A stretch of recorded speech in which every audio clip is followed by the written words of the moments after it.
pinggang. Ya, Bu Dokter Stefani sudah hadir. Ya, silakan Dokter Stefani, waktu dan tempat kami persilakan. Iya, selamat pagi semuanya. Shalom.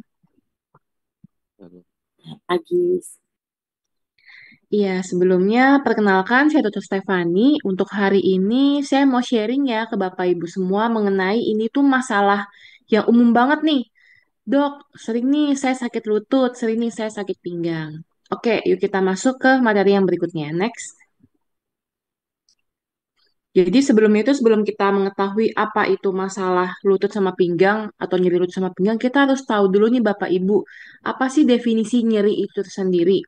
Karena kalau misalkan definisi nyeri atau sakit itu ada berbagai macam definisi, di mana salah satunya itu yang saya ambil dari International Association of Study of the Pain, itu apa sih nyeri itu? Suatu pengalaman yang tidak menyenangkan. Kan namanya juga sakit ya Bapak Ibu ya, yang dirasakan baik secara sensoris dan juga secara emosional, yang berhubungan dengan kerusakan jaringan baik yang sudah terjadi maupun yang mungkin akan terjadi. Jadi kalau misalkan nyeri itu sebenarnya itu sebagai suatu alarm Bapak Ibu untuk tubuh kita. Kok saya mulai sakit ya nih lututnya, kok saya mulai sakit ya nih pinggangnya, atau misalkan kok kepala saya mulai sakit ya, apakah ada masalah di sana? Bisa ada suatu sudah ada masalahnya, tapi sebagai bisa juga sebagai suatu alarm Bapak Ibu, suatu tanda atau misalnya peringatan bahwa oh ini ada mulai kerusakan jaringan loh. Next yang berikutnya. Nah, kita masuk pembagian dari nyeri bagian lutut dan juga masalah pinggang. Kalau misal lutut kan otomatis seperti rasa nggak nyaman itu kan di bagian lutut ya Bapak Ibu. Penyebabnya itu bisa berbagai macam. Bisa memang karena ada masalah sistemik atau misalkan dalam bagian darahnya. Atau misalnya pernah adanya cedera. Atau misalnya suatu trauma di dalam tubuhnya. Atau juga bisa disebabkan oleh karena penyakit degeneratif. Jadi kalau kata orang, oh udah namanya juga sudah bertambahnya usia segala macam, mulai muncul nih masalah-masalah yang ada. Itu untuk masalah lututnya. Lalu yang kedua kita masuk ke masalah di nyeri di bagian pinggang. Kalau definisi pinggang itu Bapak Ibu, nyerinya itu spesifiknya itu di antara bagian belakang, di mana itu di bagian tulang, di bawah tulang rusuk atau iga kita, dan juga sampai di atas bokong. Nah, kalau nyeri pinggang ini kita baginya itu berdasarkan dari durasi atau waktunya.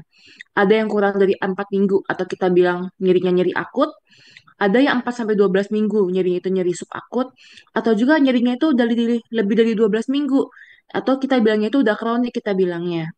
Makanya kalau misal Bapak Ibu misalkan pergi berobat, pasti akan ditanya oleh dokter, Bu, ini sakitnya sudah berapa lama?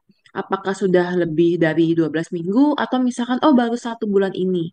Karena terapinya pun juga akan beda Bapak Ibu.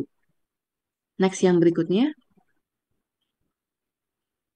Nah, kita masuk ke bagian prevalensi atau misalkan seberapa banyak sih masalah lutut dan pinggang ini menyebar.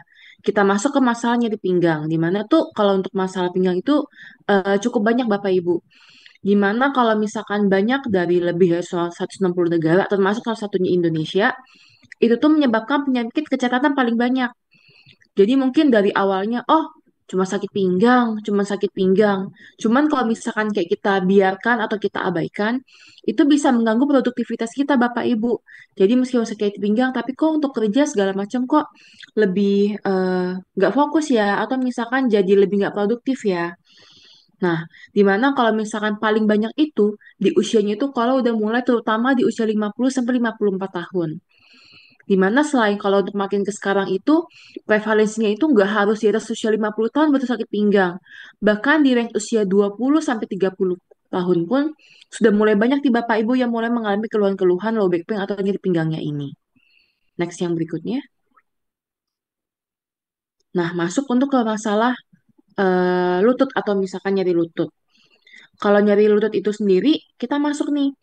Itu merupakan orang tuh sering sedikit bilangnya itu paling sering nih, paling umumnya ya. Oh, eh ini saya pengapuran nih lututnya. Atau misalkan kalau secara medis itu osteoartritis kita bilangnya. Nah, dimana kalau misalnya masalah nyeri lutut ini, paling banyak itu menyerang pada perempuan dibanding pada laki-laki. Kenapa ya dok ya kok wanita bisa lebih sering ya? Sebenarnya itu salah satu faktornya itu adalah faktor hormonal Bapak Ibu. Dimana kalau misalkan dengan semakin bertambahnya usia para wanita, otomatis kan hormon estrogen kan semakin berkurang ya. Nah, kalau hormon estrogen kita itu semakin berkurang, otomatis itu kayak penyerapan dari kalsium dan juga vitamin D itu semakin menurun. Itu menyebabkan kok lebih rentan untuk bagian lututnya itu untuk wanita itu terkena. Tapi juga sebenarnya nggak hanya karena masalah dia itu wanita, tapi juga ada berbagai macam faktor lainnya.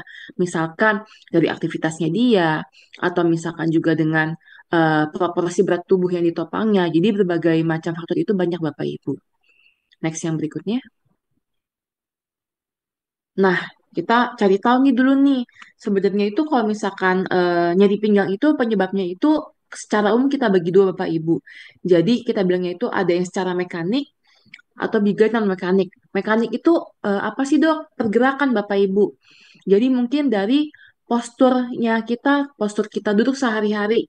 Mungkin kalau misal Bapak Ibu yang ada kerja di kantor sekitar rata-rata kan 8 jam ya. Mungkin kalau misalkan kursinya kurang ergonomis atau misalkan duduknya itu meja dan bangkunya itu kurang pas, itu bisa menyebabkan sakit di bagian pinggangnya. Atau misal bisa disebabkan juga karena trauma atau cedera. Mungkin misal pernah jatuh, atau misalkan pasca kecelakaan, itu juga bisa menyebabkan. Atau juga yang tadi saya bilang, memang proses penuaan atau degeneratif. Atau juga sebenarnya ada suatu aktivitas atau kegiatan yang Bapak Ibu sering lakukan. Misalkan, oh iya dok, saya kerja sehari-hari itu lumayan sering untuk membawa beban yang cukup berat. Atau misalkan aktivitas olahraga, kadang juga bisa mempengaruhi. Jadi memang kita bilang itu overuse atau gerakan yang repetitif atau berulang itu bisa menyebabkan salah satu pencetus untuk masalah nyeri di bagian pinggangnya. Selain masalah mekanik, bisa juga penyebabnya itu non-mekanik Bapak Ibu. Jadi misalkan, oh ada infeksi loh di bagian ininya, atau misalkan di bagian sendinya itu ada peradangan loh, atau mungkin ketika difoto segala macam, oh memang ada suatu tumor atau benjolan di bagian masalah pinggangnya. Apalagi sampai mengarahnya itu ke arah keganasan. Atau juga memang masalahnya itu di dalam organ tubuhnya. Jadi masalahnya itu untuk organ tubuh itu misalkan seperti eh memang ada masalah batu ginjal segala macam kan salah satu gejalanya itu kan juga adalah nyeri pinggang. Next yang berikutnya itu untuk masalah nyeri pinggang. Lalu kalau untuk nyerinya di bagian lutut bagaimana dok? Yang tadi mungkin sudah mulai pengapuran atau osteoartritis itu bisa. Atau misalkan kalau misalkan mungkin Bapak Ibu sering aktivitas olahraga yang gerakannya itu twisting atau misalkan gerakan yang membutuh untuk kita tuh menahan beban tubuh, misalkan agak sedikit squat atau gerakan misalkan nih yang lagi hit sekarang olahraga mungkin main pedal. Nah, kalau pedal itu olahraga yang bagus Bapak Ibu. Tapi kan untuk gerakannya banyak gerakan twist ke samping ya. Nah, itu juga bisa kalau misal kita kurang pemanasan atau misal ada salah pergerakan, bisa juga menyebabkan cedera pada ligamennya atau pada bantalan sendinya kita bilang atau meniskus. Atau juga mungkin, oh jatuh nih sehingga adanya patah atau pergeseran di bagian tempurung lututnya itu juga bisa menyebabkan nyeri pada lututnya. Atau juga untuk yang tadi gerakan-gerakan yang overuse atau misalkan yang repetitif berulang, atau bisa juga memang di bagian sinositosis itu seperti membrannya Bapak Ibu. Jadi meradang kita bilangnya.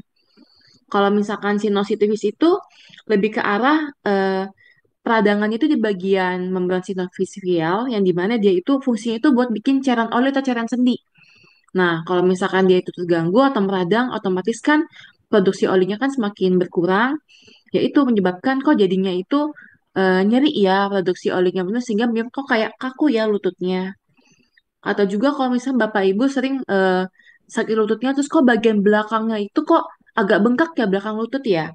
Ini kita bilangnya itu bisa juga karena Baker Keys atau misalkan kista. Tapi kalau kista Baker Keys ini sebenarnya itu bukan suatu, oh jangan-jangan benjolannya tumor nih atau segala macam.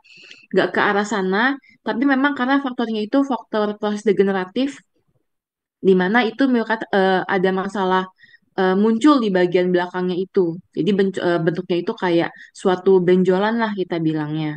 Penyebabnya itu bisa memang karena ada peradangan, ataupun juga memang bisa juga nih kalau misalnya kita ada trauma atau cedera pada lutut, bisa juga menyebabkan nyeri bengkak di bagian belakang. Next yang berikutnya.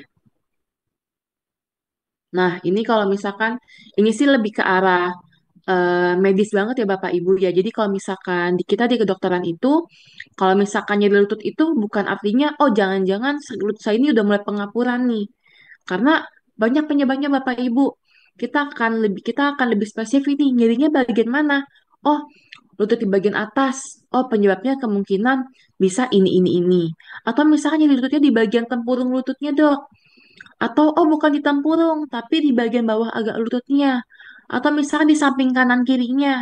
Atau lebih ke arahnya itu, oh nyerinya bukan bagian depan, tapi bagian belakangnya. Jadi kalau misalkan mungkin Bapak Ibu kalau berobat ke dokter, pasti akan ditanya dan juga akan diraba dan akan ditekan sebelah mana sih terutama untuk masalah nyeri lututnya itu. Di mana untuk setiap bagian itu, untuk definisi diagnosa atau misalkan untuk treatmentnya itu, pengarahannya itu bisa berbeda. Next yang berikutnya.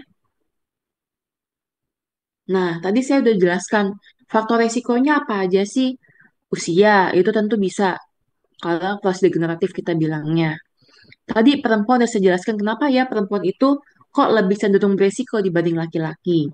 Atau yang tadi berat badan berlebih atau overweight, di mana kalau misalkan semakin tingginya berat badan kita, apalagi melebihi batas indeks massa tubuh yang normal, itu menyebabkannya itu beban kepada lututnya itu kan topangannya kan semakin meningkat ya Bapak Ibu ya. Di mana dengan bertambahnya 1 kilo berat badan aja, itu tuh menambah beban untuk di lututnya itu sekitar 3 sampai 4 kilo. Makanya kalau misalnya Bapak Ibu ada masalah di bagian lutut atau misalnya di bagian tulang belakang, pasti edukasi dokternya itu adalah, ayo coba diturunkan ya, ya Bapak Ibu berat badannya, atau coba untuk diet ya, karena itu salah satu faktor risikonya. Lalu juga mungkin tadi untuk postur tubuhnya, gimana nih postur duduknya, atau mungkin sesimpel kalau misalkan ini pasti akan diedukasi. Untuk kasurnya bagaimana kalau misalkan untuk kasur Bapak Ibu di rumah. Karena itu mempengaruhi posturnya kita itu, baik kita saat tiduran, duduk maupun berdiri. Lalu juga aktivitas hari-harinya, apa aktivitas yang Bapak Ibu lakukan? Dan juga bagaimana untuk proses aktivitasnya, misalkan, oh saya memang suka pindah-pindahin barang, atau misalkan suka angkat-angkat barang beban yang cukup berat. Pasti akan ditanya bagaimana tuh untuk cara Bapak Ibu untuk angkat barangnya dari bawah ke atas itu pun juga punya caranya tersendiri. Lalu juga akan ditanya, hobi olahraganya apa Bapak Ibu? Karena kan untuk beberapa olahraga akan kita analisa gimana sih gerakan olahraganya itu bisa membebankan nggak untuk dari lutut maupun dari pinggangnya. Atau misalkan ditanya juga, pernah nggak jatuh, pernah nggak kecelakaan, pernah nggak kebentur? Yaitu maksudnya apakah ada trauma di bagian tubuhnya itu. Atau mungkin memang ada komplikasi penyakit lain. Misalkan, oh saya memang ada penyakit asam uratnya cukup tinggi. Atau misalkan memang tadi saya bilang, oh memang saya itu ada riwayat batu ginjal segala macam. Jadi memang intinya itu adalah kelemahan dari untuk penopang sendinya atau dari ototnya pun juga bisa mempengaruhi. Next, Bapak Ibu. Nah, lalu dok, oh ternyata nyeri lutut pinggang itu penyebabnya bisa berbagai macam faktor. Lalu juga penyebabnya itu dengan berbagai macam aktivitas yang ada. Cegahnya itu bagaimana ya? Kalau pencegahannya itu sebenarnya itu lebih ke arah yang pertamanya itu Bapak Ibu adalah selalu dibilangnya itu untuk core stability atau ayo coba kuatin ototnya. Jadi bukan artinya oh saya sakit pinggang nih, ya udah deh diistirahatin aja. Justru kita jangan istirahatkan, tapi bukan artinya kita selalu dengan kita eh, pakai berulang atau kita overuse aja ya Bapak Ibu ya, tapi lebih ke arahnya itu kita latih ototnya supaya itu lebih kuat atau kencang. Di mana mungkin di gambar ini ada beberapa contoh untuk low back pain exercise-nya. Misalkan ada gerakan hamstring stretch-nya, atau misalkan gerakan cat and camel, atau misalkan gerakannya itu perfect fit kayak misalkan seperti gerakan untuk latih di bagian otot perut atau bagian pinggangnya. Atau partial curl itu seperti kayak gerakan seperti mau sit up, cuman tuh nggak full naiknya, hanya setengah. Lalu gerakan kalau misalkan mungkin Bapak Ibu ada yang suka yoga atau misalkan stretching, ayo misalkan gerakan Superman atau misalkan pokoknya itu gerakan ekstensi lah kita bilangnya. Atau mungkin disuruh untuk plank yang menyamping. Pokoknya segala macam gerakan ini itu membantu untuk melatih penguatan ototnya. Jadi kalau untuk pinggang itu otomatis mencegahnya itu selain untuk pelatihan olahraga dikuatin tuh otot di bagian pinggangnya dan juga posturnya itu harus benar. Jadi jangan kita udah duduk lama terus gerakannya agak membungkuk. Atau misalkan posisi meja sama kursinya itu kurang pas. Kita bilangnya mejanya kerendahan jadi agak bungkuk. Meja ketinggian pun juga kurang bagus. Dan juga mungkin akan selalu diedukasi kalau misalnya emang Bapak Ibu memerlukan pekerjaannya duduknya cukup lama, disuruh untuk peregangan. Paling nggak itu setiap 30 menit, peregangan dulu sebentar.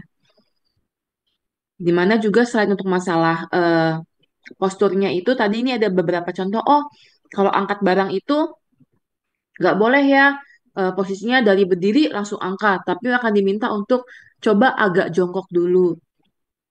Atau kalau misalkan ini baik berdiri atau misal tiduran pun, misalkan kita sesimpel kita main handphone pun Bapak Ibu, itu juga sama. Kadang nih, sebelum tidur nih mungkin screen time dulu, scroll-scroll HP, tapi duduknya itu mungkin agak nyender di sofa atau misalkan bersendernya itu yang cukup membuat belakangnya itu agak sedikit membungkuk. Apalagi kita sambil nontonnya itu sembari screen time itu nonton filmnya cukup lama. Misalkan nonton suatu movie atau misalkan suatu drama yang cukup panjang durasinya, kan itu kan mempengaruhi di bagian tulang belakangnya Bapak Ibu ya.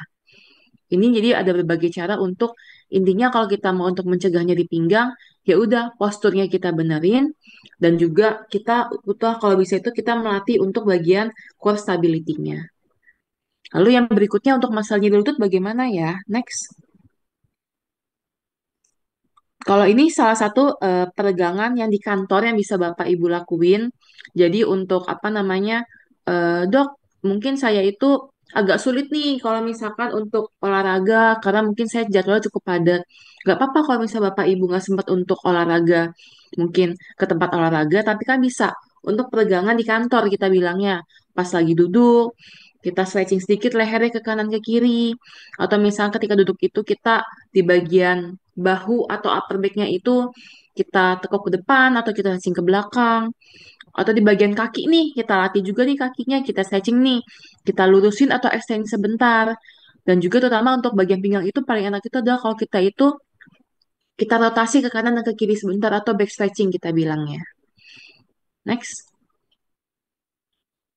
Nah, kalau misalnya untuk lutut, tentu juga sebenarnya hampir mirip Bapak Ibu untuk masalahnya di pinggang yang tadi.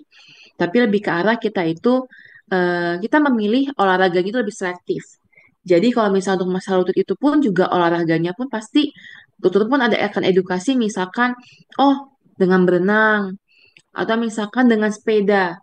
Sepeda pun untuk lebih spesifiknya itu bukan sepeda yang dinamis ya Bapak Ibu ya, tapi lebih ke arah sepeda statis. Loh, kenapa dok saya kalau misalkan naik sepeda beneran gitu, bukannya nggak boleh? Cuman kalau misalnya kita naik sepeda statis, sepeda dinamis itu kan selain itu memang membantu untuk meregangkan lututnya, tapi kan kita kan juga butuh jaga keseimbangan ya Bapak Ibu ya.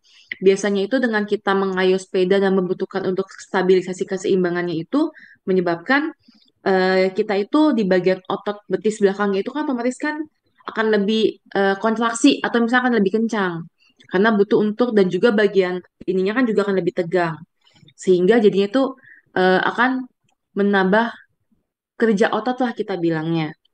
Jadi kalau misalnya memang sudah berusia atau misalkan memang eh, bisa memilih untuk sepeda yang statis itu lebih baik. Dan juga yang pasti untuk supaya untuk jaga berat badannya menuju ideal. Kita nggak bilang, oke, juga jangan terlalu ekstrim misalkan, oke, kalau gitu saya harus turunkan berat badannya 10 kilo langsung. Ya nggak juga Bapak Ibu. Karena kan kita bilangnya itu berat badan kita turunkannya itu adalah bertahap. Jadi kalau misalnya untuk diet pun juga saya selalu edukasi ke pasien saya supaya jangan diet ekstrim. Paling nggak saya selalu bilang per 2 kilo aja. Karena dengan turun cukup 2 kilo aja, itu pasti ada perubahan yang Bapak Ibu rasakan. Oh iya ya, Untuk lututnya misalnya tadinya agak susah ditekuk, sekarang jadi lebih enakan ya semenjak turun berat badannya. Dan juga otomatis hindari juga aktivitas yang membebani lutut. Misalkan eh, treadmill yang cukup lama atau naik turun tangga. Itu kan membebani lutut ya kita bilangnya. Bukannya nggak boleh, boleh cuman jangan overuse kita bilangnya. Lalu juga pasti akan diminta untuk pakai sepatunya yang enak ya Bapak Ibu ya, alas kakinya tepat. Jadi mungkin jangan mungkin kalau perempuan nih udah ada masalah lutut tapi masih suka pakai hak yang cukup tinggi atau high heels. Atau misalkan kerjanya itu, oh mungkin saya itu suka berdiri lama. Atau misalkan memang berdiri itu kalau kerja itu bisa 4 jam, 5 jam, 6 jam. Kan banyak ya beberapa aktivitas yang berdiri lama. Misalkan memang menjual sesuatu atau misalkan memang harus melayani pasien atau misal customernya dengan cara berdiri cukup lama, ya udah Bapak Ibu gunakanlah alas kaki yang cukup tepat, yang nyaman lah kita bilangnya. Lalu juga otomatis untuk pola makan itu juga mesti dijaga, tapi lebih ke arahnya itu lebih ke arah ini nggak hanya masalah sendi aja, tapi untuk dengan kita menjaga pola makan kita, misalkan nih oh pola makannya cukup sehat, otomatis kan juga untuk berat badannya kan juga akan lebih terjaga ya. Jadi mungkin dengan sesimpel mengurangi minyak atau misalkan mengurangi eh, porsi makan yang berlebih segala macam atau misalkan dalam itu pun kayak seperti memakan berbagai jenis suplemen. Kayak sekarang boleh, dok saya minum kolagen boleh nggak?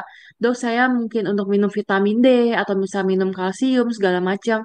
Tentu boleh Bapak Ibu karena itu kan hanya bentuknya suplemen untuk suportif di bagian masalah tulang kita yaitu boleh. Next yang berikutnya.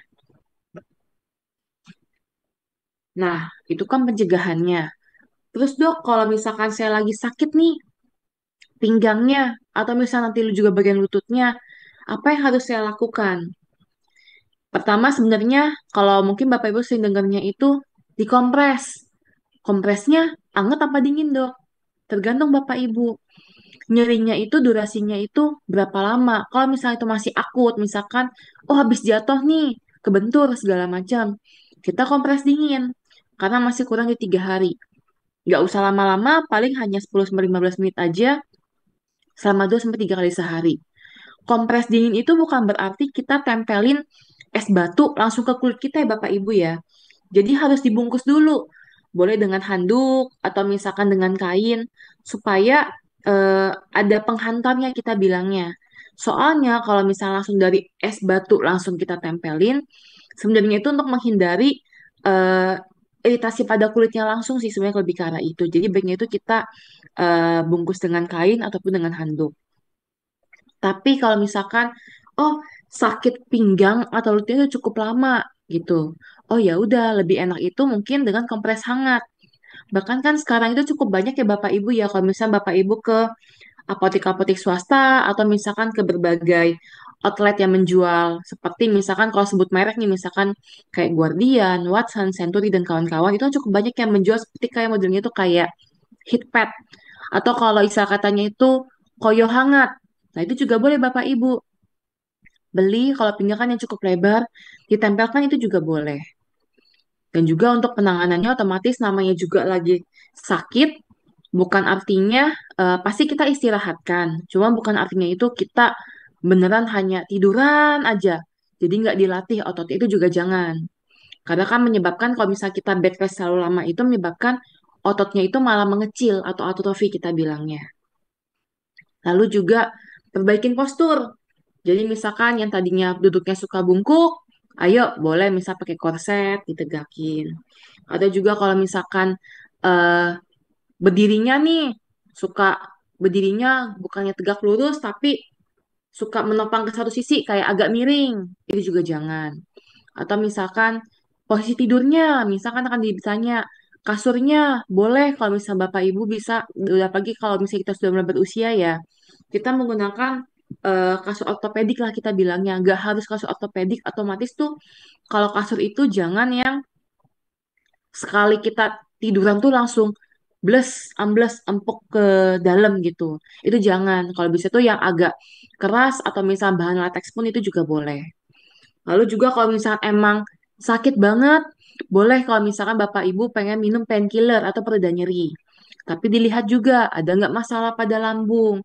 Kalau misalnya memang dok saya ada sakit mah, tapi pinggang saya sakit, lutut saya sakit, saya boleh minum obat pereda nyeri nggak ya? Boleh, tapi minumnya mungkin sehabis makan. Next yang berikutnya. Itu kalau misalkan tadi nyeri sendi. Kalau nyeri lutut bagaimana dok? Sebenarnya sih untuk nyeri lutut tuh gambarnya juga mirip-mirip ya Bapak Ibu ya untuk pencegahannya atau penanganannya. Tapi juga kalau lutut itu biasa ditambah dengan supaya untuk dibantu untuk kalau misalnya lagi sakit banget nih agak diangkat. Jadi kayak agak ditinggiin deh. Kalau misalnya tidur itu boleh misalkan kakinya itu diganjel pakai guling itu boleh. Atau kalau misalnya emang sakit banget, tapi kayak kita itu butuh untuk aktivitas yang berdiri lama atau jalan cukup lama. Atau misalkan, dok lutut saya sakit, tapi saya habis ini rencana mau traveling nih, keluar kota atau misalnya keluar negeri yang butuh jalan yang cukup banyak. Ya udah, boleh Bapak Ibu menggunakan knee support atau deker itu juga boleh. Atau kalau misalkan emang biasanya itu pada usia yang memang sudah mulai masa-masa pralansia nih. Banyak nih mungkin kalau misalnya Bapak Ibu atau mungkin Bapak Ibu sendiri kadang kan kayak kita kan suka agak gengsi ya Bapak Ibu ya kayak ah malu ah kalau pakai tongkat kayak orang cacat. Sebenarnya nggak kayak gitu Bapak Ibu. Kalau misalnya Bapak Ibu memang lututnya atau misalnya pinggangnya lagi ada bermasalah, tongkat itu sebenarnya itu membantu untuk mengurangi beban tubuh Bapak Ibu. Jadi namanya juga topangannya. Jadi kalau pas lagi sakit, nggak apa-apa. Mungkin sementara kita menggunakan tongkat atau misalkan eh, menggunakan support kini support atau deker atau misalkan korset supaya itu untuk membantu supaya mengurangi eh, kerjanya itu loh. Jadi seperti untuk membantu topangannya supaya dia itu nggak menahannya itu terlalu berlebih ekstra bebannya. Atau juga sama, kalau untuk nyeri lutut, minum painkiller pun itu juga boleh. Ini hanya penanganan awal. Next yang berikutnya, kita masuk untuk ke terapinya. Pengobatannya gimana ya Bapak Ibu ya? Kalau misalkan mungkin baru awal-awal, ringan-ringan, boleh cegah di awal, atau misal penanganan awal yang tadi. Tapi kalau misalkan kok nggak membaik-membaik, atau misalkan segala macam, boleh, yang pasti Bapak Ibu itu cek dulu nih ke dokter atau misalkan ke rumah sakit. Pasti kalau misalkan ke tenaga medis itu pasti akan diminta untuk, oh kok nyeri pinggangnya itu kok eh, cukup hebat ya atau misalkan agak berlebih nih.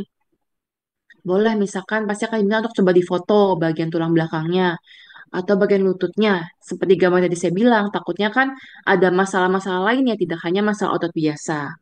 Toh kalau misalnya memang ada masalah pun, biasa tuh akan diberikan terapi, baik mulai dari mungkin masihnya dengan obat minum, atau misal kalau nggak mempan tuh, oh disuntik nih dok. Kalau suntik itu misalnya suntik nih disuntikin kayak pelumas otot, atau misalkan seperti disuntik nih cairan sendi, itu kalau misalnya di lutut, atau misalkan disuntikinnya itu steroid untuk anti peradangannya atau anti nyerinya, itu juga bisa.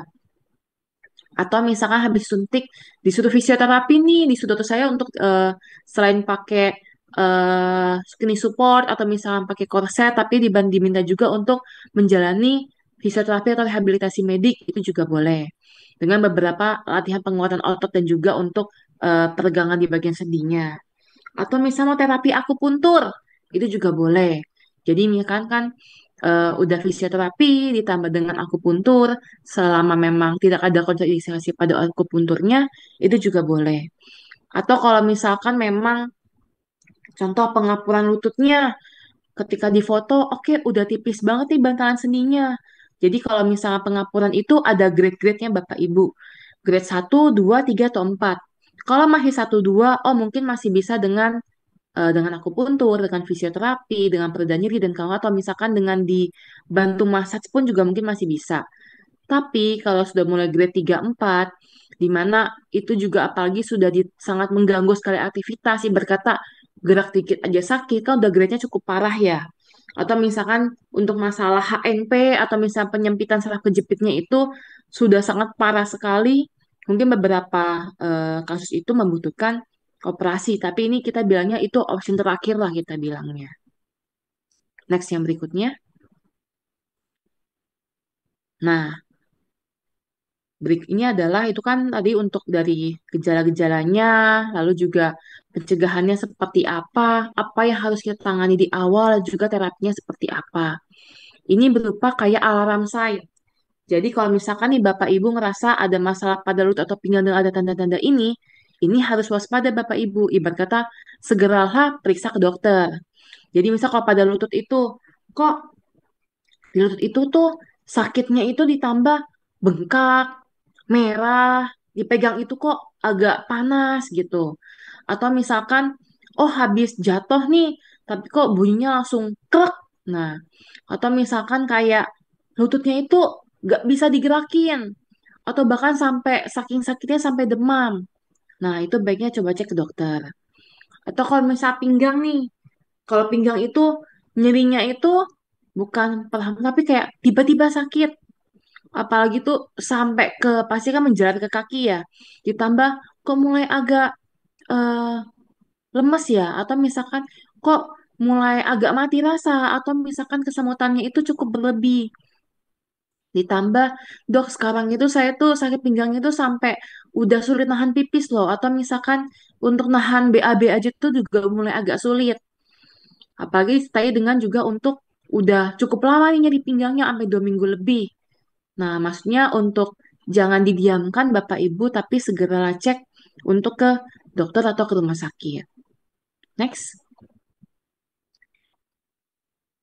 Nah, ini poin terakhir, di mana ini adalah, ini yang paling sering pasien-pasien tanyakan kalau saya simpulkan. Suka banyak yang nanya, dok bener gak sih kalau misalkan nyeri lutut pinggang itu emang udah wajar lah, namanya juga udah tua, udah jompo kita bilangnya. Gak selalu Bapak Ibu.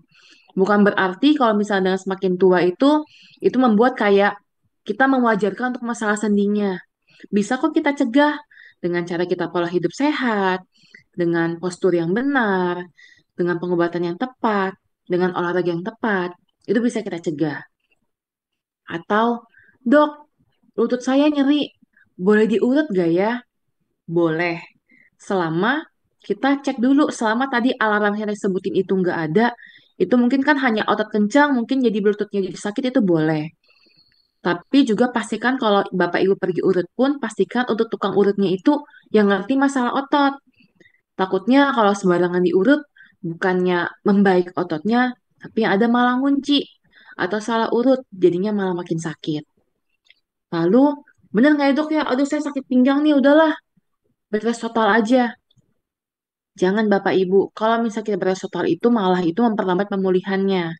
Jadi boleh ada aktivitas ringan, ada tetap ada olahraga sedikit atau kita regangkan supaya ototnya itu nggak kita biarkan begitu aja. Karena kalau misalnya Bapak Ibu bed rest total, tadi saya bilang otot jadi makin atrofi atau mengecil, lama-lama jadi makin lemas, makin lemas, malah jadi nggak bisa difungsikan. Mungkin itu sekian untuk sharing dari saya untuk pada pagi hari ini. Semoga sedikit sharing saya itu bisa mulai membantu Bapak Ibu nih, mulai mengetahui nih masalah-masalah yang ada pada lutut dan juga pinggang ya. Terima kasih. Wah, terima kasih banyak nih Dokter Stefani ya. Kita benar-benar diperlengkapi ya. Apalagi saya ya usianya udah menjelang-menjelang ya. Ya Bapak Ibu sekalian, kami dari BR 616 yang melayani hari ini saya ditemani Ibu Irma, Ibu Emil dan Shirley. Silakan di open mic Ibu-ibu yang cantik. Ya, kita sekarang akan mendengarkan pengumuman lebih dahulu. Silakan tim screen.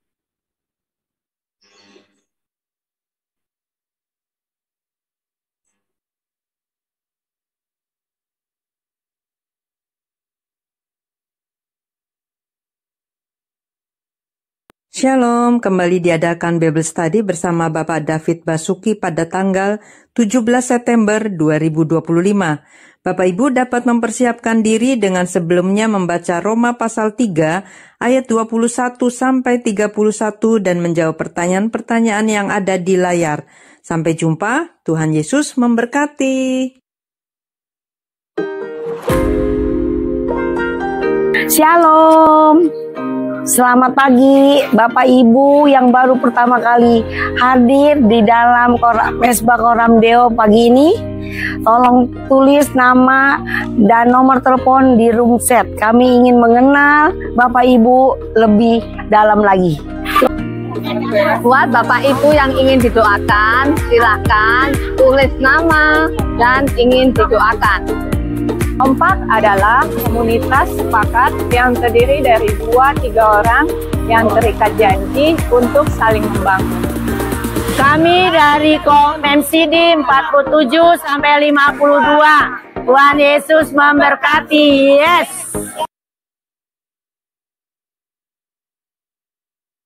Yes, terima kasih tim screen ya. Bu Emil dan Shirley, silakan dipandu tanya jawabnya. Ini Bu Emil juga udah tanya, silakan open mic-nya Bu Emil. Ya, selamat pagi teman-teman, selamat pagi Dokter Stefani. Terima kasih benar ya banget nih. Edukasinya tentang penyakit pada lutut dan pada pinggang. Memang makin hari saya perhatikan makin banyak ya, apalagi di tempat fisio itu, baik hidro maupun fisioterapi, semakin banyak kaum ibu khususnya yang usianya sudah mulai lanjut di atas 50. Sudah mulai pada ini sakit, itu sakit di lutut dan di pinggang. Nah, terima kasih atas pengajarannya hari ini. Silakan teman-teman atau Bapak Ibu. Ada pertanyaan Bu Emil. Oh ya silakan. Dokter mau tanya vitamin D 2000 unit itu berapa butir yang sebaiknya saya minum setiap hari? Saya punya osteoporosis katanya gitu dokter. Oke, untuk dosis, ini yang di kolom chat ya Bu ya. Oke, mungkin sebelumnya aku bantu bacain dari atas kali ya Bu ya. Ternyata sebelum vitamin D ada pertanyaan sebelumnya nih masalah suntikan pada lutut. Ada suntikan ya dari Ibu Emilia itu. Iya, jadi ada yang nanya, Dok, apakah suntikan pada lutut itu bisa menyembuhkan? Dengar-dengar gak baik ya? Apakah boleh sering-sering disuntik? Bener gak kalau misalkan pengapuran itu udah gak bisa sembuh? Lalu kalau grade 3 harus operasi dengan robotik. Ini dengan artroskopi tuh biasa Bapak Ibu. Jadi supaya gerakannya lebih ringan, bisa bilang hanya dan juga sering gak nyaman. Jadi Bapak Ibu kalau misalnya suntikan lutut itu paling sering itu adalah kalau misalnya kita ke dokter, kita suntik yang pertama itu adalah anti nyeri dan juga suntikan steroid kita bilangnya. Itu sebenarnya itu kalau misalnya memang kita suntik, biasanya itu efeknya itu paling memang nggak bertahan lama Bapak Ibu. Sekitar 1 sampai 3 bulan lah paling maksimal. Tapi kalau misalkan nanti efeknya itu sudah hilang, biasanya itu akan kok sakit lagi ya. Jadi pergi suntik lagi. Sebenarnya pun juga untuk terlalu sering pun juga tidak kita anjurkan Bapak Ibu. Apalagi kalau setahun itu sampai 4 sampai 6 kali itu juga jangan. Atau juga sekarang itu juga lumayan cukup banyak yang suka banyak suntik sekretom atau misalkan stem cell. Kalau itu kan tujuannya itu kan agak beda ya Bapak Ibu ya. Dia itu seperti untuk suntik untuk regenerasi sel kita bilangnya. Kalau misalkan stem cell segala macam boleh saja Bapak Ibu kalau misalnya mau penyuntikan, tapi baiknya itu penyuntikannya itu jangan ke dokter umum biasa kita bilangnya. Dokter umum pun kita itu harus melakukan pelatihan untuk bisa nyuntikin itu. Karena banyak juga beberapa kasus termasuk salah satu sejawat saya pun ya dari situ pernah menyuntikkan stem cell atau misalkan sekretom ke lutut pasien, cuman efeknya itu yang ada malah bengkak. Karena kalau misalnya kita suntik ke spesialis pun lebih aman dengan panduan USG. Jadi memastikan tuh obat yang kita suntikannya itu adalah masuk ke meniskusnya atau misalkan ke bantalan sendinya. Tapi kalau misalkan nggak pakai panduan apa-apa dengan blind langsung kita main suntik, kalau udah biasa mungkin langsung jago tepat. Tapi kalau misalkan kita baru pemula, jarang nyuntik segala macam, itu cukup bahaya. Jadi boleh untuk meredakan, tapi juga mungkin jangan terlalu sering juga ya Bapak Ibu. baiknya itu kita terapi langsung ke penyebabnya. Karena mungkin kalau misalkan udah suntik gak baik, khawatirnya itu memang sudah grade-nya lebih tinggi. Yang tadi saya bilang udah grade 3, grade 4, sehingga kalau grade 4 kan udah nyatu ya Bapak Ibu ya. Nah, mungkin itu dengan tindakan operasi. Operasi pun sekarang nggak harus yang namanya ganti tempurung lututnya atau total knee replacement langsung diganti yang besi, kan nggak juga. Mungkin kalau misalkan masih yang kayak grade 3 itu masih bisa dengan artroskopi atau misalkan dengan kamera dan kawan-kawan dibantu dengan robotik lah yang tadi kayak yang Bu Emil nanyain. Itu memang kalau misalnya sudah indikasi sekali, tapi after operasi itu butuh fisioterapi ya Bapak Ibu ya, bukan berarti habis operasi langsung tiba-tiba bisa lari, bisa jalan tuh enggak. Tetap butuh waktu pemulihan, tapi dengan kita fisioterapi pemulihan biasa kan juga akan membaik dan juga untuk kembali ke fungsinya pun juga bisa kembali normal. Seperti itu. Makasih, Lalu, Dok. iya. Lalu ada juga nih yang nanya Ibu Mailing, kalau naik turun tangga baik gak dokter?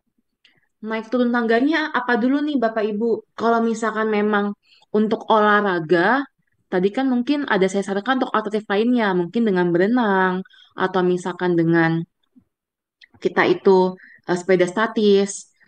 Kalau misalnya naik turun tangga itu, kalau misalnya ada masalah lutut, itu sebenarnya tuh cukup menambah beban.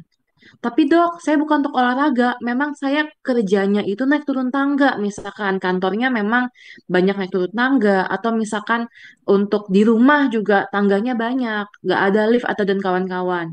Kalau memang terpaksa harus naik turun tangga, paling itu kita menjaganya itu dengan cara selain pakai penopang tadi, support baik itu deker atau misalkan korset.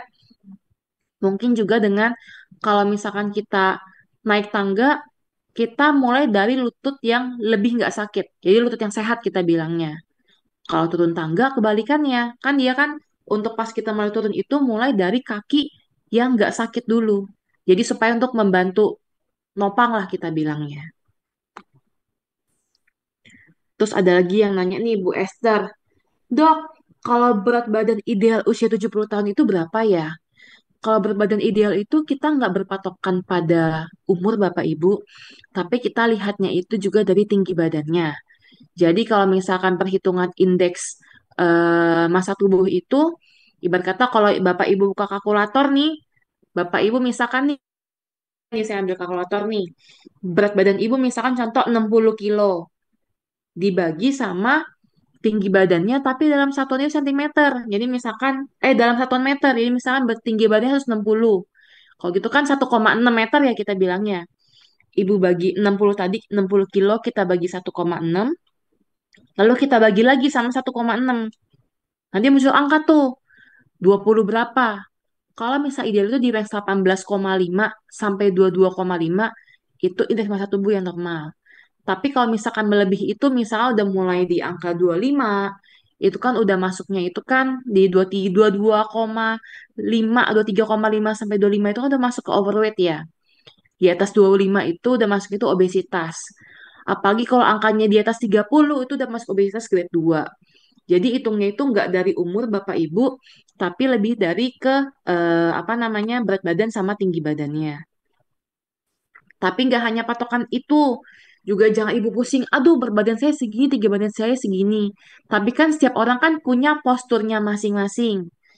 Jadi bukan berarti kalau misalkan, waduh saya obesitas nih, artinya saya harus turunkan. Tapi nggak juga Bapak Ibu, karena akan kita melihat kalau kita di tenaga medis itu kita nggak hanya berpatokan pada angka, tapi lebih ke arah bagaimana postur tubuhnya dia. Apakah panjang kakinya dan panjang badannya itu proporsional atau enggak. Lalu juga untuk perutnya bagaimana. Mungkin ada orang dia itu nggak gendut, tapi obesitasnya itu di sentral. Gedenya itu di perut kita bilangnya. Nah, itu kan ada maksudnya itu bukan berarti artinya itu dia harus kurusin terus padahal kaki tangannya kecil, tapi lebih ke arah kita jaga supaya proporsional. Jadi sih kalau untuk masuk berat badan saya bisa bilangnya itu nggak penting timbangannya Bapak Ibu, yang penting itu kita sehat lah kita bilangnya. Lalu tanya, Dok, vitamin D itu 2000 IU berapa butir baiknya minumnya ya? Saya minum setiap hari karena saya punya osteoporosis. Nah, kalau misalnya untuk vitamin D itu sebenarnya itu kalau di 1000 IU cukup ibu misalkan sekali sehari. Atau misalkan kalau misalkan ibu dosisnya itu 2000, paling nggak itu cukup 1 kali sehari. Maksimal banget itu di 2 kali sehari. Karena kalau misalkan vitamin D itu kalau mau lebih aman Bapak Ibu, cek dulu kadar untuk vitamin D dalam darahnya, D25OH-nya kita bilang. Kita cek kalau misalkan angkanya itu sangat cukup rendah, otomatis kan butuh dosisnya lebih tinggi. Mungkin beberapa kasus butuh 10.000 IU. Cuman kalau misalkan hanya untuk maintenance segala macam, 1000 IU cukup. Atau kalau misalkan ibu dosisnya itu 2000 IU, ya udah cukup sekali sehari aja.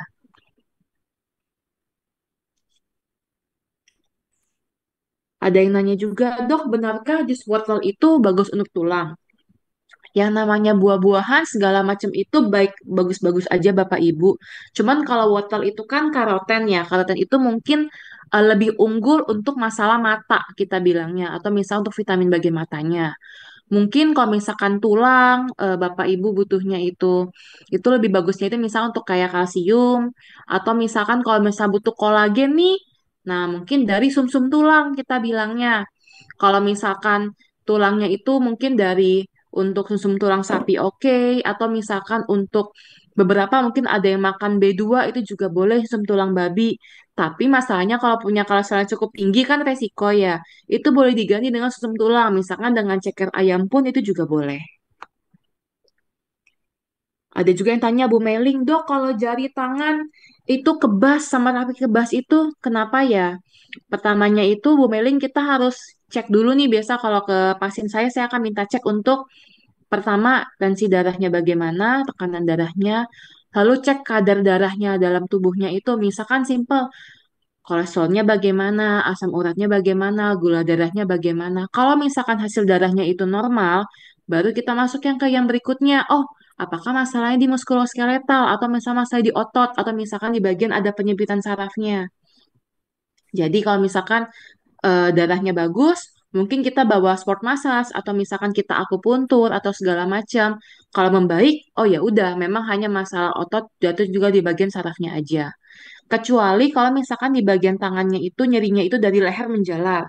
Khawatir juga itu memang ada HNP atau penyempitan saraf tapi di bagian leher atau servikal. Itu juga bisa Bu Mailing. Dok, dari Ibu Hesni nih, saya ada gangguan infak trombosit vena. Adakah gerakan olahraga yang bisa saya lakukan? Nyerinya di bagian belakang telinga, kadang di alis mata kiri. Terima kasih.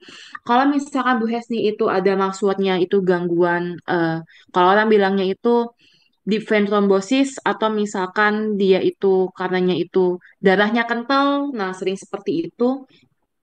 Untuk gerakan kalau misalkan hanya untuk stretching itu is okay Bu Hesni nggak masalah.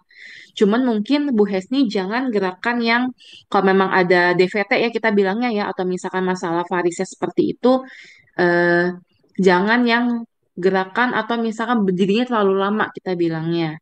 Jadi kalau misalnya untuk kaki biasa itu akan diarahkan supaya posisi kaki itu lebih tinggi dibanding posisi tubuh atau kalau itu kakinya itu diganjel. Kadang-kadang kalau misalkan dia itu tulang cukup kental, itu kan pasti kan nggak hanya masalah kaki ya, tapi kok bisa ya kok kayak kepala tuh sering kenceng segala macam. Karena kan logikanya kan karena kan darahnya itu kan cukup kental. Nah kalau seperti ini Bu Hesni untuk gerakan olahraganya itu juga jangan terlalu berat, untuk gerakan ringan itu masih oke. Dan otomatis biasa kan kalau biasa kan dikasih obat ya Bapak Ibu ya. Dok. Oke. Selamat pagi, dokter. Iya Bu Susi. Saya ini ada saraf kejepit ya.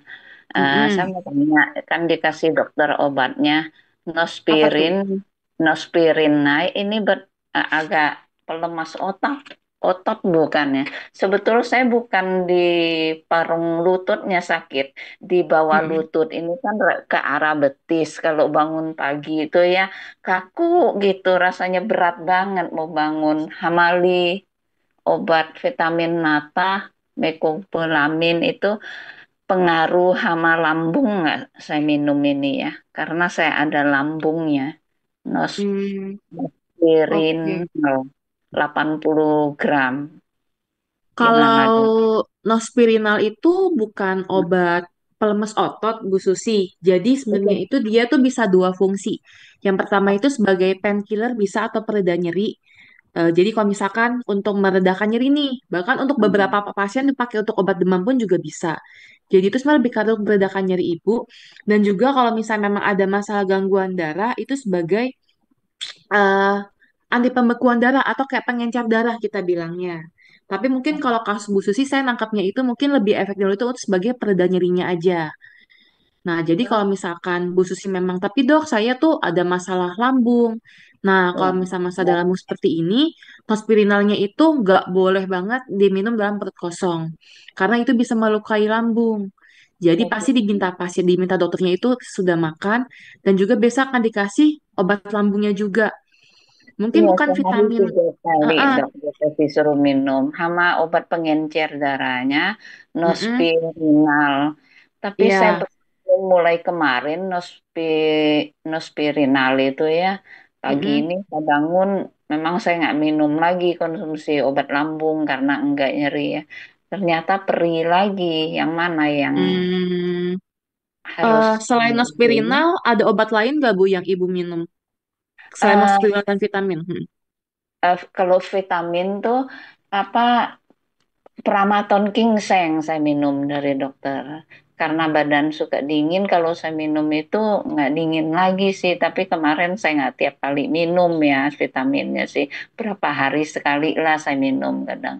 Yang sekarang saya konsumsikan Naspirin tuh tiap pagi pasti katanya pengencer darah. Sama yang Mm-mm. baru ngambil lagi Nospirinal ya. Sama Hmm, apa Mecobalamin. Nah, sekarang itu aja yang saya konsumsi. mm-mm. Sebetulnya saya bukan di lututnya sakitnya, Dok. Cuman Hmm. kalau bangun pagi itu di bawah reda betis gini ya, dari bawah lutut ini, dia kayaknya kaku, narik. Terus ini pinggul juga nggak setiap kali sih ada nyeri-nyeri ini. Ya Mm-mm. apa? Nah, gitu, Mm-mm. Dok.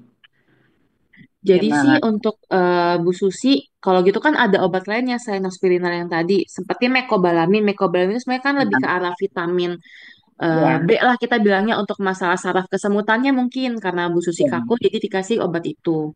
Jadi Oh. untuk masalah lambung itu bukan artinya oh kalau minum obat ini kayaknya lambung nih sekali stop besoknya tuh udah enggak karena kan ibarat kata kan Bu Susi kan ada udah minum obat-obat sebelumnya nih. Nah, ibarat kata apalagi lambung itu sensitif. Jadi meskipun Bu Susi mungkin udah stop minum nospirinalnya pun kok efek lambungnya itu masih ada ya itu bisa. Dan juga mungkin Bu Susi kalau misalkan yang Bu Susi rasakan selain misalkan minum obat yang tidak ada perbaikan, apalagi nyerinya di bagian ternyata bukan lu tapi lebih ke arah betis bawah ya. Iya. Itu kalau misalkan emang Bu Susi karena banyak jadi kebetulan saya itu praktek akupuntur. Jadi masih itu banyak banget saya ketemu pasien-pasien itu masalah muskuloskeletal.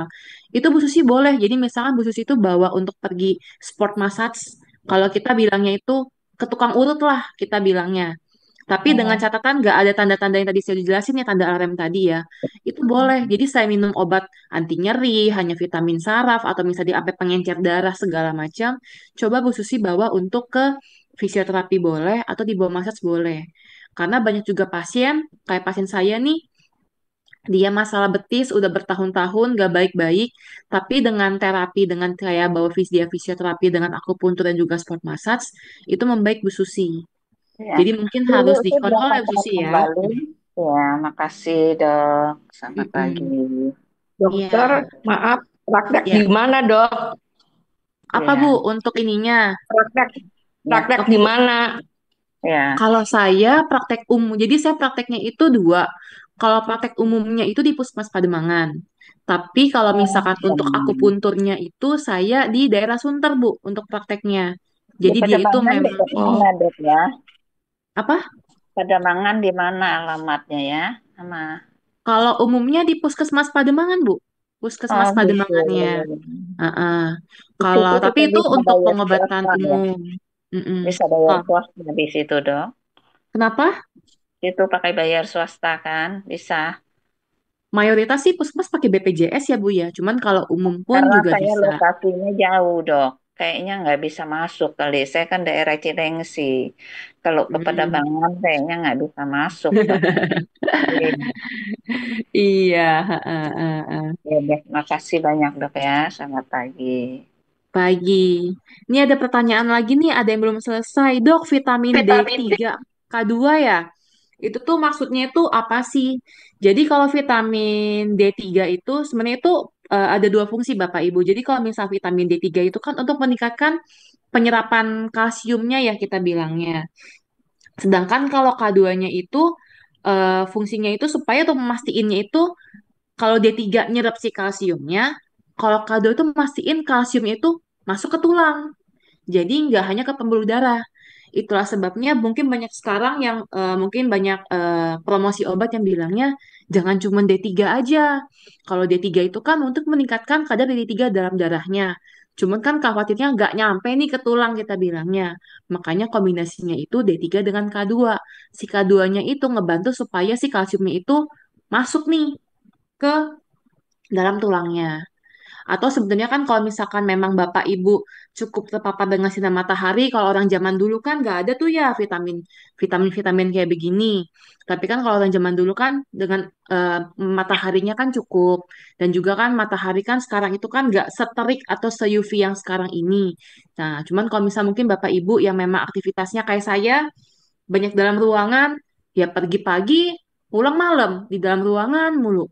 Kena matahari jarang. Kadang takut juga, malah takutnya mungkin jadinya itu iritasi kulit, atau misalkan jadi kulitnya itu terbakar, atau misalkan takutnya itu malah jadi papar yang berlebih. Makanya saya sendiri pun pernah cek ada vitamin D saya itu juga agak rendah Bapak Ibu. Sehingga saya butuh suplemen dari si D3K2-nya itu. Saya mau Saya, nanya, iya, Bu Lina. kalau sepertinya kan dokter kan tugas puskesmas gitu. Ini kita datang untuk sakit tulang lah. Nah, dokter ngasih Mm-mm, obat gitu. Dalam mm-mm, 3 hari nggak ada membaik. Baru mm-mm, kita minta resep lah dari dokter untuk yang lebih bagus lagi untuk kita tebus di apotek. Bisa nggak dokter mm-mm. gitu memberikan ngasih resep yang lebih bagus? Karena pengalaman saya di sini dokternya nggak mau ngasih karena dia bilang aturan BPJS tidak boleh katanya gitu. Gimana tanggapannya dokter? Terima kasih.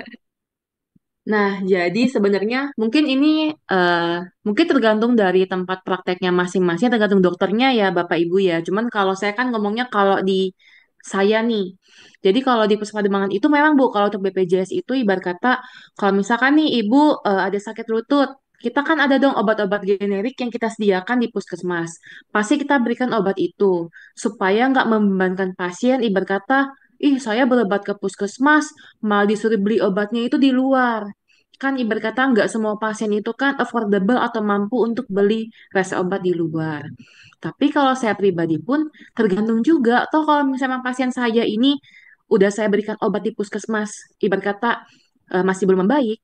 Kalau saya malah sering pasti saya akan tanyakan kepada pasiennya, oh Bu, kalau misalkan ini kita ada obat ini, tapi kalau misalkan memang Ibu misalnya nggak cocok nih kontrol dok, masih sakit, Ibu mau nggak Bu dengan membeli obat ini? Paling saya kasihnya resep luar jatuhnya.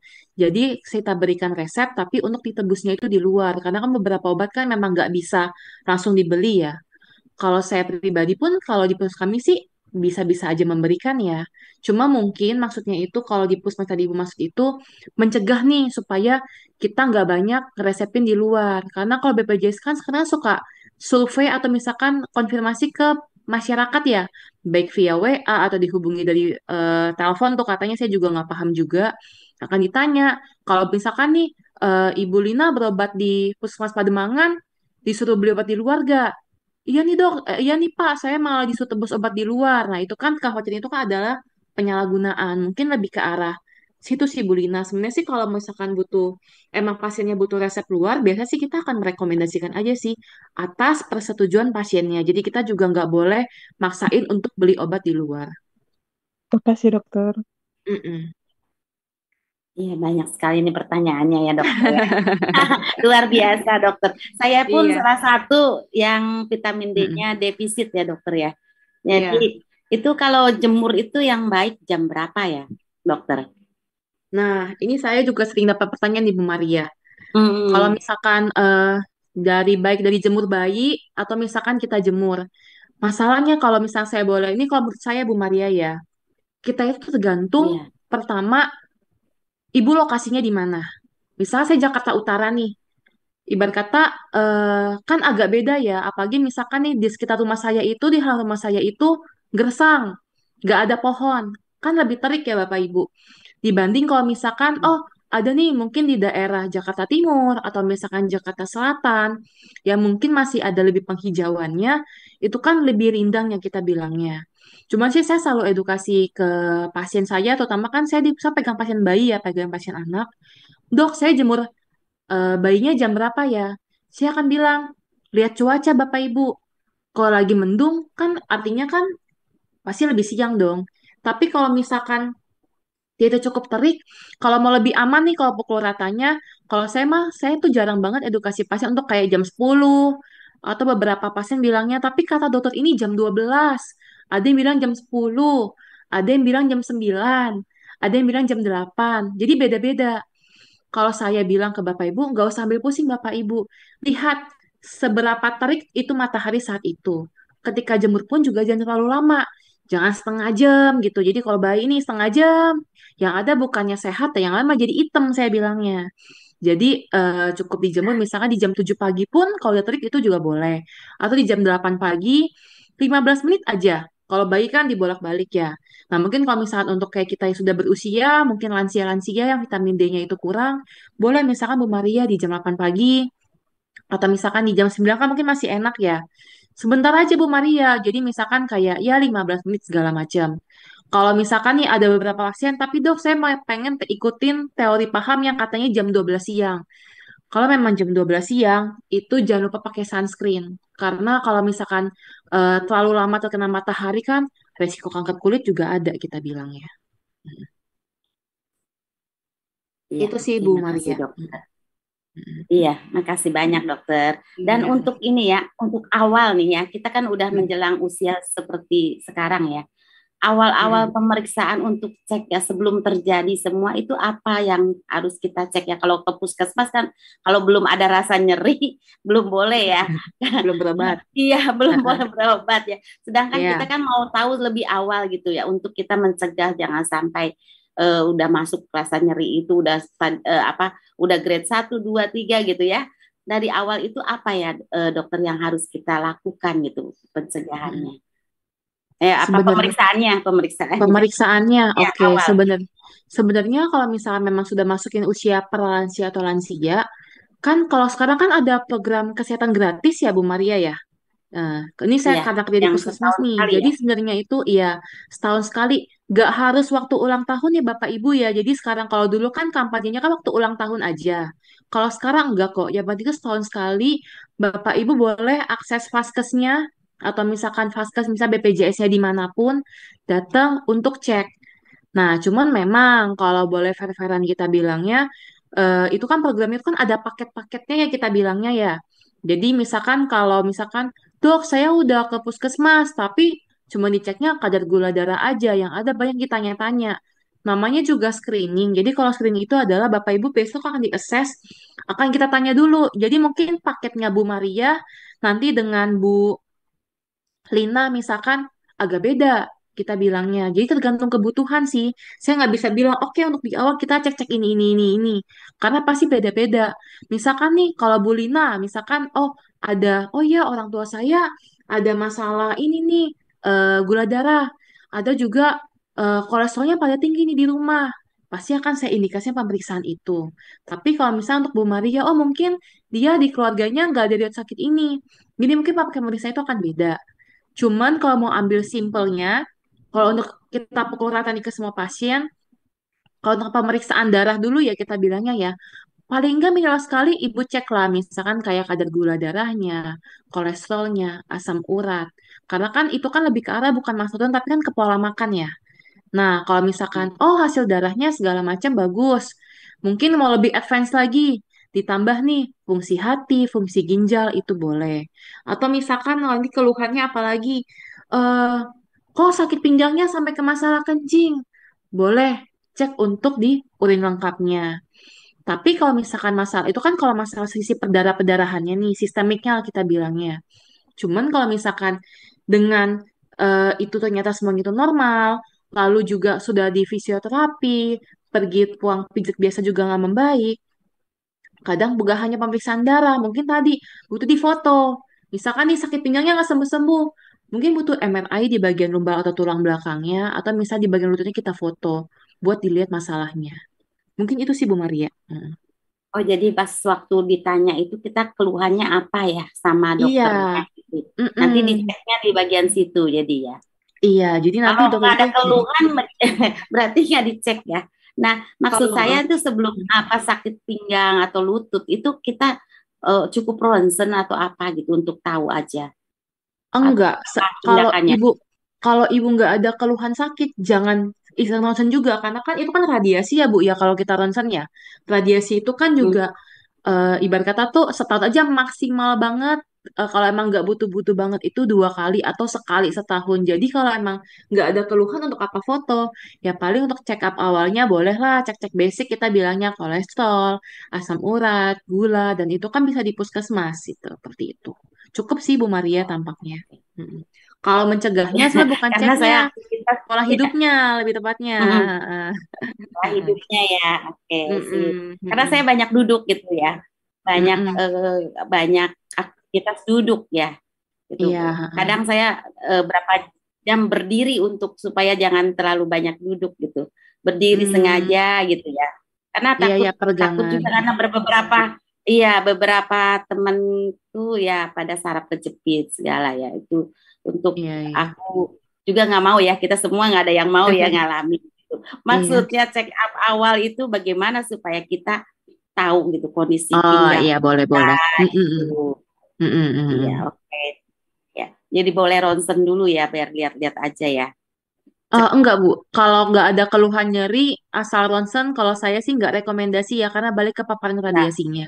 Iya. Mm, mm, oke, oke sip. mm, Ih, mm. oke, thank you dokter. Oh, boleh Iya, teman-teman masih sama-sama Bu ada yang Maria. mau bertanya? Oke. Ada yang mau resen lagi?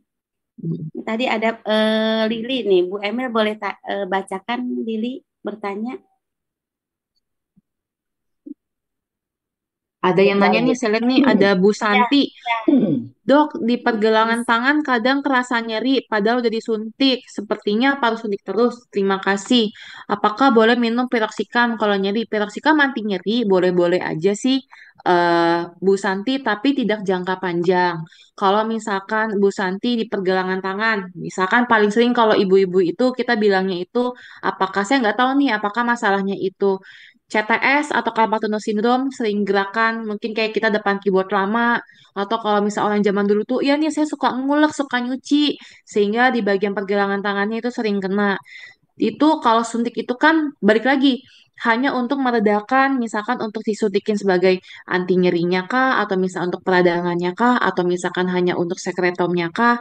Kalau misalnya memang nggak baik sih, baiknya sih harusnya kontrol ya. Jadi ibarat kata body check nih, apakah memang butuh fisioterapi seperti itu. Jadi nggak disuntik terus seperti itu, karena kan kalau suntik steroid itu ada efeknya ya Bapak Ibu ya. Steroid itu efek sampingnya itu adalah bikin lokasi bekas suntiknya itu menghitam atau hipopigmentasi kita bilangnya, dan juga ototnya itu atrofi kita bilangnya. Jadi kayak lebih mengecil. Itu kalau udah jangka panjang banget lah kita bilangnya. Oh, di atasnya ada lagi nih. Bu Emil, kalau suntar di mana? Kalau di suntar itu saya di tempat sport massage untuk akupunturnya Bu Emil. Jadi mungkin kalau Bu Emil tahu di Sense Spine Sehat, tempat-tempat bone setting, itu saya di sana. Cuman kalau saya nggak praktek bone setting ataupun sport massage-nya, tapi lebih ke arah akupuntur mediknya.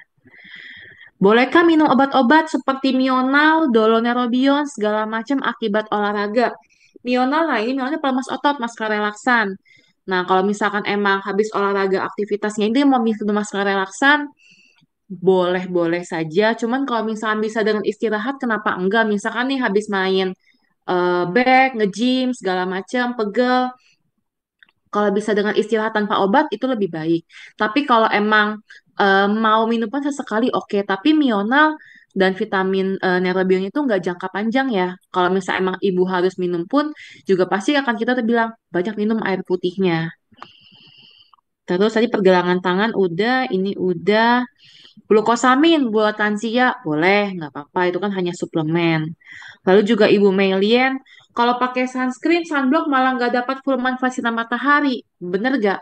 Betul, karena kan tapi kan tujuannya apa nih? Kalau misalkan kita ke pantai segala macam atau kita vacationnya kena matahari, kita pakai sunscreen karena bukan buat ngejar mataharinya, tapi kan terpaksa kena matahari supaya kita nggak hitam. Tapi kalau tujuannya itu hanya untuk jemur pagi, segala macam, berarti kan kalau paginya jam 7 jam 8 jam 9 kan nggak perlu sunscreen ya. Tapi tadi saya bilangnya itu ada nih beberapa pasien saja itu dia penganut paham teori maunya jam 12 siang.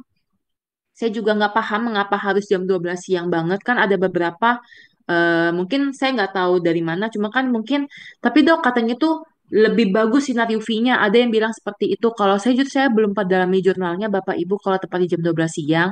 Cuman kalau emang nggak mau pakai sunscreen pun jangan terlalu lama. Karena kalau misalnya kita 1 jam 12 siang itu sangat terik sekali. Yang ada bisa sunburn atau misalkan yang ada tuh malah eh, luka bakar kita bilangnya. Mungkin seperti itu. Iya. Sorry dok, tadi apa alamat itu rumah sakit apa tadi tempat dokter praktek di Sunter? Sains Bu, Sense Spine Sehat. Saya di situ. Oke, di Mm-mm. Sunter Di apa situ tuh? untuk akupuntur tapi ya Bu ya bukan untuk praktek Iya, umum di aku sana pun kita. ya. Iya, heeh. Mm-mm. Sunter apa dok? Sunter Agung Bu, di Sunter Agung. Mm-mm. Sunter Agung. Oke, thank you. Iya, heeh. Iya, Ada yang nanya, oke. Bu Christine nih, dok kalau kita cek gula darah, kolesterol asam urat dengan alat Alpha Sense oke nggak ya? Kalau hanya untuk screening awal nggak apa-apa kok Bu, merek nggak harus dengan merek Alpha Sense kan banyak ya, ada aku cek, ada juga berbagai macam merek kita beli online bisa, itu boleh. Cuman kalau untuk efektifnya itu terutama pasti kan yang ambil dari lengan sini ya pembuluh darah vena kita bilangnya yang dengan puasa itu lebih efektif. Ya. Dan ada satu nih yang mau minta didoakan ya Bu Emil. Boleh doakan nih Bu. Ibu siapa tadi ya? Ibu Mei. Ibu Meling ya yang akan ke Bu dokter saraf. Meiling, iya. Ya Oke, kita silakan Bu Emil bersatu kita hati. doakan dulu ya. Ya, kita bersatu hati dalam doa ya. Bapak, di dalam nama Yesus, pagi ini kami bawa Ibu Meling ke dalam tangan-Mu yang akan cek ke dokter syaraf. Tuhan, kami tidak tahu apa yang terjadi dengan syarafnya, tapi kami percaya Engkau mengetahui Tuhan. Engkau lebih tahu Tuhan. Bapak berikan dia dokter yang tepat Tuhan, sehingga dapatkan obat atau diagnosa yang tepat Tuhan akan segala sakit penyakit yang dialaminya Tuhan. Dan kami lebih percaya Tuhan, Engkau ya darah-Mu Tuhan Yesus yang sudah menyembuhkan Tuhan. Kami percaya karena Engkau sendiri yang mengatakan pada saat Engkau di kayu salib bahwa semuanya sudah selesai dan kami percaya penyakit apapun Tuhan sudah diselesaikan di dalam nama Yesus. Terima kasih Tuhan, biarlah Ibu Meling tetap tenang, tetap sukacita, dengan hati yang penuh damai, pergi menghadap dokter dan mendapatkan informasi yang tepat, informasi yang boleh memuaskan hatinya Tuhan, sehingga Ibu Meling dapat berobat dengan tenang dan damai, dan obat-obatan yang diberikan Tuhan juga tepat, dan kiranya juga mendapatkan dokter yang komunikatif. Karena kami tahu Tuhan dokter-dokter muda memang benar berkomunikatif, tapi dokter-dokter yang senior Tuhan itu sulit sekali untuk berkomunikatif Tuhan. Bapak kami serahkan dokter yang akan dikunjungi oleh Ibu Meling Tuhan. Biarlah komunikasi yang baik boleh terjadi di antara mereka. Di dalam nama Yesus kami berucap syukur. Haleluya. Amin. Amin. Amin. Terima kasih untuk doanya. Tuhan berkati. Ya, terima kasih kembali. Ya, Bapak Ibu nih masih ada yang mau tanya. Ada satu lagi nih, Ibu Ivon ya. Ibu Ivon nanya lagi, bolehkah kita pergi terapi ozon? Apakah itu berbahaya? Iya, Bu Ivon ya, terapi ozonnya itu untuk keluhan apa dulu nih? Apa namanya, Bu Ivon? Soalnya kan terapi ozon kan ada berbagai macam indikasi ya. Tujuannya untuk apa dulu nih? Untuk kesehatan aja.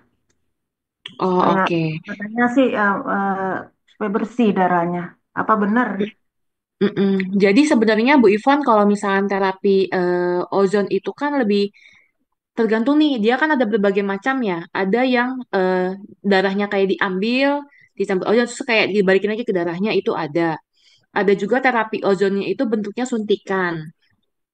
Ada juga bahkan terapi ozonnya pun ada juga dengan terapi topikal atau misalnya dioles. Mungkin yang masa Bu Ivon yang diambil darah terus dimasukin lagi kan ya? Iya, Itu iya kan benar. itu. Saya diambil darahnya, dikeluarin, baru Heeh. dimasukin lagi Iya gitu. betul. Sebenarnya itu untuk evidence base-nya itu memang masih bervariasi.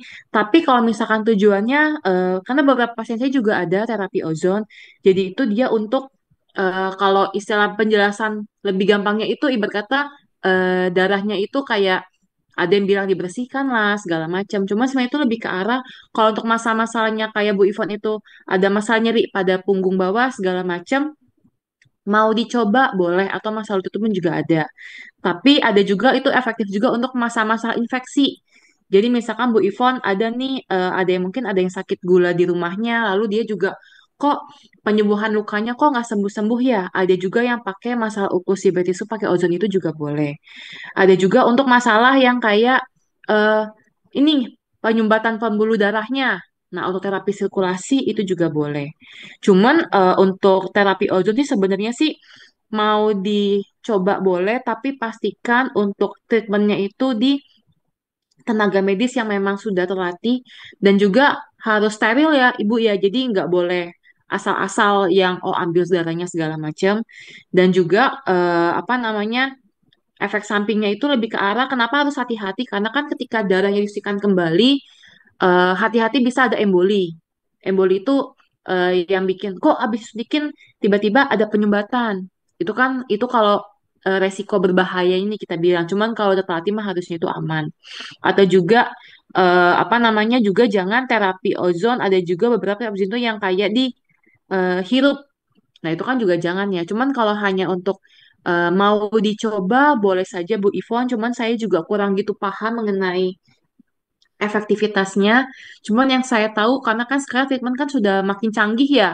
Kayak sekarang udah ada ozon, atau misalkan terapi CO2, atau misalkan sekarang juga banyak kayak simple, kayak ada sekretom, segala macam. Namanya ilmu, semakin berkembang, ada penemuan baru, selama itu efektif, kenapa enggak?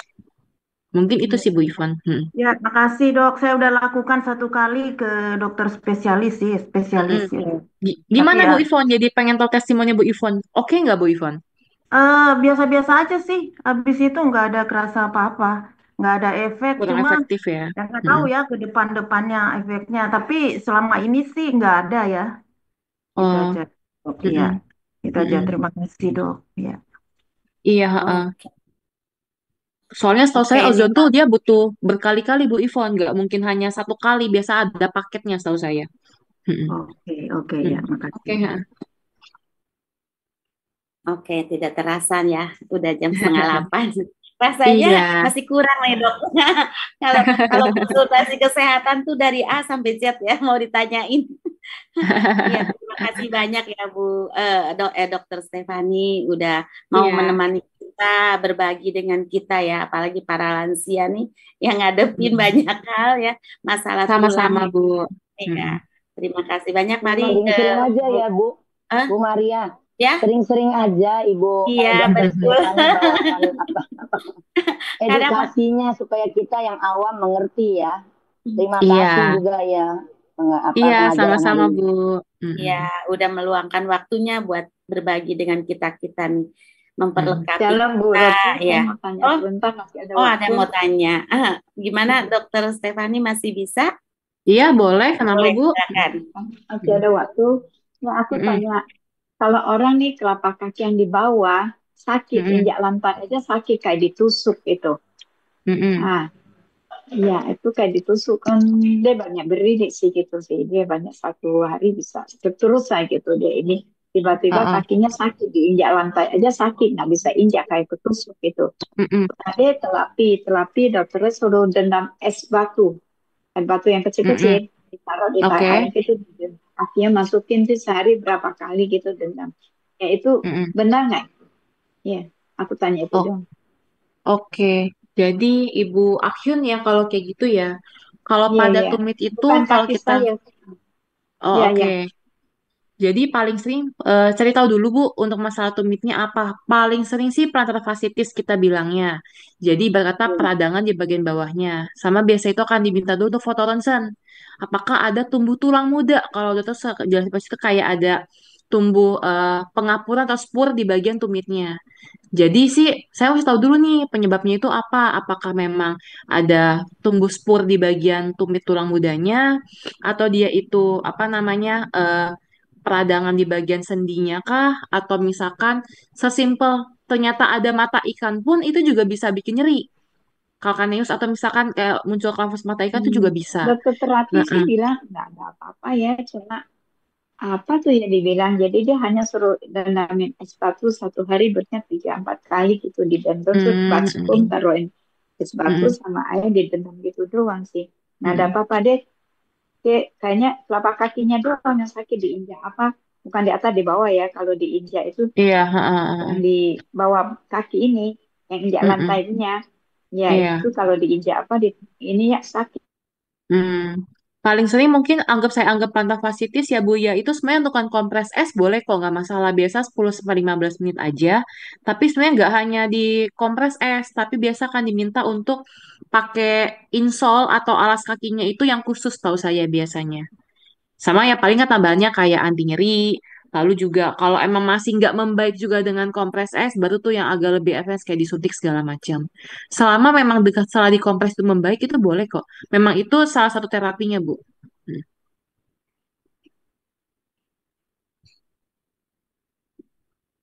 Oke, Bu. Udah cukup ya, Bu. Mana ibunya hilang ya? Oh iya, makasih tadi Ada tutup. Bu Ya, Akyun ya. makasih. Oke. Makasih. Ya, Ya. makasih Tante Kati. Oke Ya. ya, kita tutup ya karena waktunya sudah lewat 5 menit nih. Makasih banyak ya dokter. Kita tutup doa. Saya akan berdoa berkat untuk dokter Stefani. Nanti dokter boleh doa tutup ya, berkat doa berkat untuk seluruh partisipan yang hadir ya. Oke, kita satukan hati. Bapak yang baik, kami begitu mengucap syukur ya Bapak. Kami boleh terus diperlengkapi, baik untuk jasmani kami, rohani kami ya Bapak, juga jiwa kami ya Bapak. Lewat Mesbah Koramnio ini ya Bapak. Kau kirim banyak hamba-hambamu yang memiliki hati, mengasihi jiwa-jiwa ya Bapak. Apapun yang mereka kau percayakan, baik secara fisik kami ya Pak, tubuh kami ya Bapak, itu dokter Stefani yang kau kirim, kami mengucap syukur ya Bapak untuk memperlengkapi kami sebagai anak-anakmu ya Bapak, sehingga kami boleh memiliki tubuh yang sehat ya Bapak, tulang-tulang kami boleh sehat sehingga kami dapat beraktivitas dengan baik dan kami tetap dapat bekerja di ladangmu ya Bapak.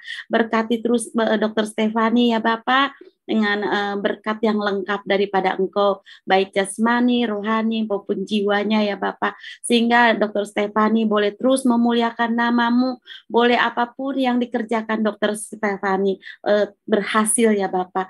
Kami percaya ya Bapak lewat apa yang kau percayakan talentanya sebagai dokter ya Bapak, yang bekerja di puskesmas dan juga sebagai ahli terapis ya Bapak. Kami percaya lewat pekerjaannya dokter Stefani boleh membawa jiwa-jiwa dimenangkan ya Bapak untuk memperluas kerajaanmu ya Bapak. Kami percaya bukan hanya jiwa tubuhnya, setiap pasien yang datang kepada dokter Stefani tubuhnya sehat ya Bapak, boleh mengalami kesembuhan, tetapi juga boleh merasakan perjumpaan secara pribadi dengan Tuhan lewat pelayanan dokter Stefani ini ya Bapak. Kami percaya ya Bapak, kau berkati juga keluarganya ya Bapak, kami apapun ya Bapak kondisinya, kami percaya ya Bapak, kau terus angkat naik dokter Stefani untuk terus memperluas kerajaanmu lewat apa yang kau percayakan dalam hidupnya ya Bapak.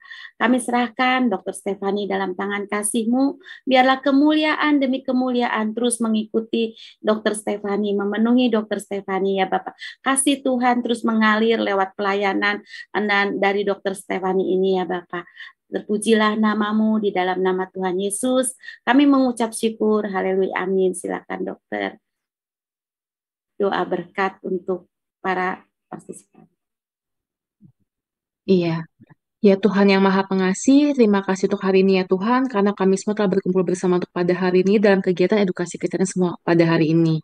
Kami bersyukur untuk kesempatan yang telah diberikan, semoga untuk sharing ilmu pada hari ini itu bisa bermanfaat untuk kami semua di sini, dan juga untuk dengan ilmu yang ada, yang telah mengingatkan kami juga untuk pentingnya menjaga tubuh dan juga kesehatan kami. Ya Tuhan, semoga berkatilah kami dengan kesehatan, juga kedamaian, juga kebijaksanaan dalam menjalani hari ini. Limpahkanlah rahmat-Mu atas keluarga, pekerjaan dan usaha kami, supaya semua bisa berjalan dengan kebaikan dan juga membawa manfaat bagi sesama kita semua. Amin. Amin. Terima kasih banyak Dokter Thank you, Bu Stephanie. Stephanie. Thank you semuanya.